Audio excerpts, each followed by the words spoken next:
السلام علیکم ناظرین، 18 ذی الحجہ ہے، 29 جولائی ہے۔ ہماری خبر کا عنوان ہے دعائے صحت کی اپیل۔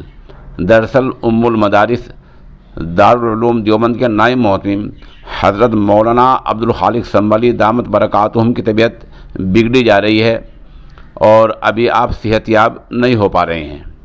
ابھی اس نامہ نگار کو بلاسپور سے جامعہ فلاح دران کے محتمم مولانا اسماعیل صادق نے بتایا کہ وہ خود اور ان کے بھائی ڈاکٹر نور علی صاحب جو MBBS ڈاکٹر ہیں ماشاءاللہ، وہ ان کے گھر پر ملنے گئے تھے، شوگر وغیرہ کے انجیکشن لگائے تو وہ لیول صحیح آ گیا، سطح صحیح آ گئی، لیکن حضرت پر معمولی غشی طاری ہے، بے ہوشی کا عالم ہے اور آنے جانے والوں کو کم ہی پہچان رہے ہیں۔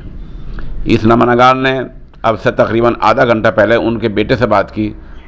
انہوں نے کہا کہ ہاں طبیعت میں افاقہ نہیں ہے اور کبھی غشی طاری ہو جاتی ہے، کبھی آنکھ کھول لیتے ہیں اور آنے جانے والوں کو کم ہی پہچان پا رہے ہیں، تو اس لیے دعائے صحت کی اپیل کی جاتی ہے۔